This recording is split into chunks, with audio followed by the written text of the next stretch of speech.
హైదరాబాద్ మీర్పేట్ హత్య కేసులో కీలక మలుపు చోటు చేసుకుంది. నిందితుడు గురుమూర్తికి మరదలతో వివాహేతర సంబంధం ఉన్నట్లు గుర్తించారు.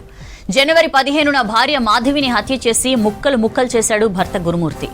మాధవి శరీర భాగాలను కుక్కర్లో ఉడికించి ఎముకల్ని గ్రైండ్ చేసి చెరువులో పడేశాడు గురుమూర్తి. 36 మంది సాక్షులను విచారించిన పోలీసులు సైంటిఫిక్ ఆధారాలు కోర్టులో ప్రవేశపెట్టారు. గురుమూర్తికి మరదలతో ఉన్న వివాహేతర సంబంధం కారణంగానే భార్యను చంపేసినట్లు నిర్ధారించారు. పోలీసులు సాక్ష్యాలపై రంగారెడ్డి జిల్లా కోర్టులో రోజువారీ ట్రయల్ కొనసాగుతోంది. ఇష్యూకి సంబంధించి డీటెయిల్స్ తెలుసుకుందాం. రాంప్రసాద్ లైవ్ లో జాయిన్ అవుతున్నారు. రాంప్రసాద్, మీర్పేట్లో మహిళ మర్డర్ కి సంబంధించిన కేసు అప్డేట్స్ ఏంటి?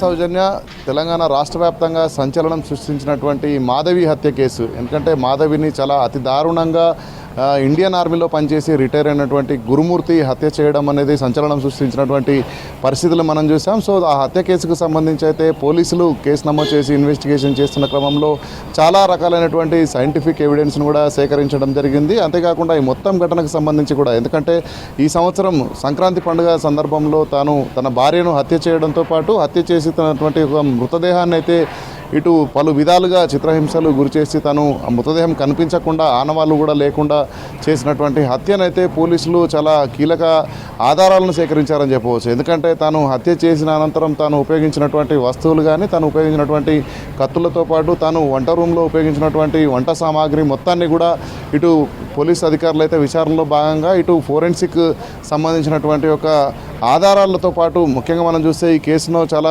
కీలకమైన ఎవిడెన్స్లను కూడా ఎవిడెన్స్ కూడా సేకరించడం జరిగింది. ఎందుకంటే తాను హత్య చేయడంతో పాటు హత్య చేసిన అనంతరము తాను కుక్కర్లో తన మృతదేహాన్ని కూడా తాను వెయిట్ చేయడంతో పాటు కొంత పౌడర్గా కూడా తయారు చేసి ఇటు చెరువులో వేసినటువంటి ఒక విషయాలను అయితే విచారణలో వెల్లడించినటువంటి గురుమూర్తి తాను ఇంటి వద్ద నుంచి అక్కడ ఉన్నటువంటి జిల్లాలో కూడా చెరువుకు ఏ విధంగా మృతదేహానికి సంబంధించినటువంటి ఒక అవయవ భాగాలను, శరీర భాగాలను తీసుకువెళ్ళడానికి కోణంలో కూడా విచారణలో తెలిపిన అంశాలను ప్రకారం అయితే తనకి సంబంధించినటువంటి తరలించేటువంటి వస్తువులన్నింటినీ కూడా సేకరించడంతో పాటు సుమారు 36 మందికి సంబంధించినటువంటి ఒక స్టేట్మెంట్స్ను కూడా పోలీసులు రికార్డ్ చేయడం జరిగింది. దీనికి సంబంధించినటువంటి కేసు మనం చూస్తున్నాం. జనవరి 15వ తేదీన జరిగినటువంటి ఒక హత్యకు సంబంధించి అయితే తొలుత తానే అక్కడ ఉన్నటువంటి మీర్పేట్ పోలీసులో తన అత్త మామతో కలిసి పిటిషన్ చేయడానికి కూడా వెళ్ళినటువంటి గురుమూర్తి తదుపరి పోలీసు విచారణలో భాగంగా తానే హత్య చేసి మృతదేహం కనిపించకుండా ఇటు జాగ్రత్త పడినటువంటి విషయాన్ని అయితే పోలీసుల ఎంక్వైరీలో కనుక్కోవడం జరిగింది. సో ఆ క్రమంలోనే ఇటు రాచకొండ సిపి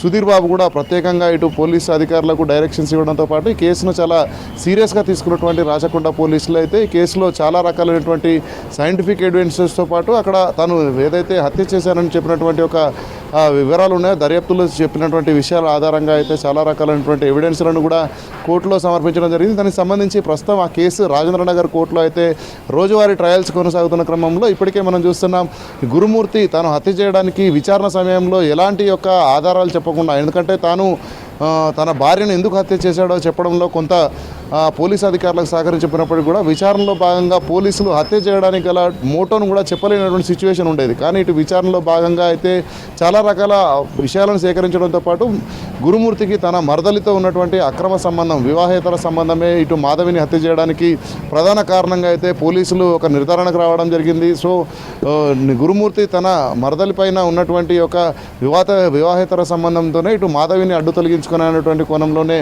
తను హత్య చేయడం జరిగింది. సో దానికి సంబంధించి తమ కుటుంబ సభ్యులైనటువంటి గురుమూర్తి సోదరి ఇంటి వద్ద కూడా ఆ రోజు సంక్రాంతి పండుగ సెలవులో భాగంగా తన 2 పిల్లలను కూడా సోదరి ఇంట్లో వదిలేసిన అనంతరం గురుమూర్తి తన భార్య మాధవిని హత్య చేయడంతో పాటు 2 రోజులు కూడా ఇంట్లోనే ఉంటూ తన యొక్క శరీర భాగాలను కూడా తను డిస్ట్రాయ్ చేసినటువంటి దృశ్యాలను అయితే మనం చూడడం జరిగింది. ఎందుకంటే అక్కడ సమీపంలో ఉన్నటువంటి చెరువులో వేస్తున్న క్రమంలో అక్కడ ఉన్నటువంటి సీసీటీవీ ఫుటేజ్తో పాటు అదేవిధంగా తనకు సంబంధించినటువంటి వ్యక్తిగత మొబైల్ ఫోన్కు సంబంధించినటువంటి డాటా ఆధారంగా, అంతేకాకుండా అక్కడ సేకరించినటువంటి సైంటిఫిక్ అండ్ ఫోరెన్సిక్ డాటా మొత్తాన్ని కూడా కోర్టులో ప్రవేశపెట్టినటువంటి పోలీసులు అయితే తనకు శిక్ష పడే విధంగా అన్ని రకాల జాగ్రత్తలు అయితే పడ్డారు. దీనికి సంబంధించినటువంటి విచారణ ప్రస్తుతం రాజేంద్రనగర్ కోర్టులో రెగ్యులర్ ట్రయల్స్ కొనసాగుతున్న క్రమంలో నిందితుడికి తగిన శిక్ష పడే విధంగా ఇటు వారి కుటుంబ సభ్యులకు పోలీసులు అప్పుడే హామీ ఇవ్వడం జరిగింది. ఎందుకంటే అతి కిరాతకంగా తన భార్యను హత్య చేయడంతో పాటు ఎలాంటి రీజన్ లేదు అని చెప్పి దాటవేసినటువంటి గురుమూర్తిని ఖచ్చితంగా అయినటువంటి ఒక ఆధారాలను సేకరించి, ఎందుకంటే తన మరదలితో ఉన్నటువంటి